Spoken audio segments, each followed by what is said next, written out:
Welcome to Reddit Reads r/ProRevenge. Our first Reddit post is from Thomas of Hookton. Reuse unfinished soups for the next customer, Lucier restaurant. Edit 1. Sorry about the title. I can't change it now, but hopefully it doesn't put you off the story. Edit 2. I've had many users asking me for the recipe. After having a long think about it, I'm confident that my old boss would be happy to share the recipe with others to enjoy. I'll add it as a separate comment to this thread. This revenge story happened in the 90s when I was working after school as a line cook chef's assistant at a Chinese restaurant. The place specialized in noodle soups, with the main attraction being our soup stock. The owner used a much revered passed-down family recipe.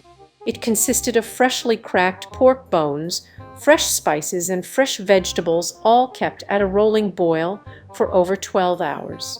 It had to be started the night before, and the owner was very particular about the soup stock. If it ran out, then it ran out. He refused to cheat, as some places do, by adding water or powdered stock, etc. The owner himself was this really awesome old Chinese gentleman. He had some incredible stories. For example, he enlisted into the Kuomintang Chinese Republic Army in the 40s and worked as a chef for KMT officers during WWII. He told us about how one time his division's HQ was overrun, and he had to escape on a push bike ahead of the advancing Japanese army. Eventually, when the Chinese Communist Party took over in the 50s, he was assigned to a steel factory to work for the rest of his life. He fought and eventually made his way to the US as an asylum seeker. I digress, but my point is that he was an awesome guy and was a genuinely kind and considerate boss. He always made sure his employees were fed before the evening shift and let me study during quiet nights. His son, on the other hand, was a real piece of shit.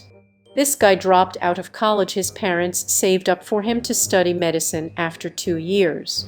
He floated in and out of jobs, but mostly stayed unemployed, living with his parents and using their money to well into his mid-30s. He eventually started working at the restaurant, nominally as the front-of-house manager, but in reality did nothing but watch television and take naps. While I was only a line cook, he trusted would routinely get me to make the soup stock the night before under his supervision. Sadly, the old man died after my 5th year working there. That's when the son took over. The mother had passed years ago. The son had zero cooking experience but decided to take over as the chef. He didn't like the idea of putting the soup on overnight waste of gas and instead got me to do the prep the night before and then would just switch the pot on himself in the morning. He would also routinely add plain water to the soup when it got low so he could continue selling noodle soups. The most incredible thing, however, was disgustingly, he got the wait staff to throw customers' unfinished soups back into the stock pot for reuse. When I confronted him about it, he told me that it was no problem as the heat killed any germs and threatened to fire me if I said anything. Not surprisingly, customers started leaving as the food quality degraded. This caused the son to panic and cut even more costs. He fired most of the old staff and thus overworked the remaining. He can't fire me because I was the only one left who knew how to do the soup. He also stopped using quality ingredients and started to buy cheap prepackaged staff in order to reduce my prep work hours. After a few months of this, I got sick of his crap. As I was about to start college myself, I told him that I was giving him my notice.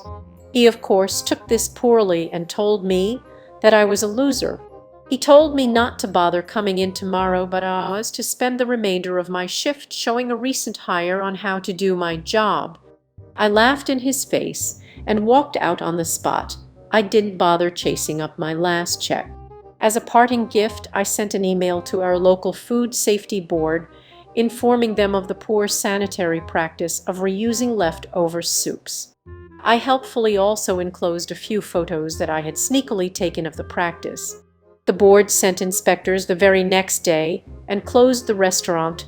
There were other issues such as unhygienic bathrooms, uncleaned eating utensils. He was issued a massive fine and a list of undertakings to carry out before it could be reopened. The restaurant remained closed and was eventually sold off. I didn't bother chasing up what happened to the son, but I hope he has learnt his lesson and done something productive with his life. This comment is from Thomas of Hookton. Here it is, folks. We've had to modify this recipe as we used to make in a freaking humongous pot. This makes about 1.5 gallons of bone broth, so please modify to your requirements. How Sifis pork bone broth. Ingredients: 45 pounds of pork leg bones and knuckles, 1 pound of chicken bones, neck or wings work best, 2 large onions chopped in half, 6 cloves of garlic lightly crushed, 12 Chinese white radish chopped roughly, replace with carrots if unavailable in your area, 1 thumb piece of ginger, handful of dry. Remove from water and rinse carefully under tap water.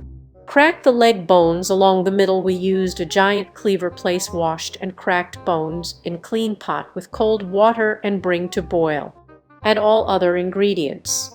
Gently boil, simmer with lid slightly ajar for at least 8 hours, the longer the better, stirring occasionally. It will smell terrible for the first 2 hours. For some reason this is normal. I've also used pressure cooker, which reduces the cooking time to about 2 hours. It's still very good, but unfortunately you don't get the nice emulsification of the fats. The finished product will look like a rich, opaque, creamy white color. Strain before serving. This broth is served with fresh noodles with vegetables and protein of your choice. Ensure you season with soy sauce or salt before serving. For example, I like it served with roast pork, bok choy, and mushrooms with egg noodles. This comment is from Hypnotode. Op delivers. That sounds absolutely delicious. This comment is from Arrow 1250. You weren't able to keep the old owner's restaurant afloat, but you sure as hell was able to keep him. I'm certainly gonna give this a shot, and we'll come back with results. Now, a word from today's sponsor. Make sure to donate to my Patreon down in the description below to get early access to videos, participate in special patron-only events, and other goodies. Any amount of money is greatly appreciated. It makes it easier for me to make the content that I love making, and I know you guys love too. Now back to the video. Our next Reddit post is from Champion5. Damage my television in transit and deny the claim, no more shipments for you. Not sure if this is pro quality, but some have asked me to post this here since they think it is. 10 years ago I moved for my job. I had forgot about one of my back home and asked my dad to ship it to me on my company's account. A couple days later, the delivery driver from shipping company drops it off. The box was heavily damaged, so I didn't sign for it. He waited while I plugged it in and, to no one's surprise, was damaged. He said that he could take it back if I didn't want to sign for it, and the shipper could file the claim. I informed him I was the shipper and would file it here. This was a small mistake, but I've shipped thousands of parts through this company, so I figured it wouldn't be a problem. Claim denied a month later. This goes back and forth for a couple months with multiple emails to this old lady, and she didn't care at all. She was also very rude to me via email and phone. Now, this shipping company has 2 separate entities, parcel and freight. We solely used this freight company for all of our warehouses across the US. I cut them off at my new store and started using Company B. It only took a month before the salesman from shipping company A stopped by. When he showed up and asked why he was losing $20 worth of freight a month, I informed him of the 600 broken television from his sister company a couple months back. He said that he couldn't do anything about it since it was a separate side of their company and begged for the business back. No dice. This goes back and forth for several months. Our average was about 25th month they would bill us for, and it was a small town, so they were very upset that it was only over a 600 television. I got a check in the mail about a year after I shipped the television along with a letter from their vice president.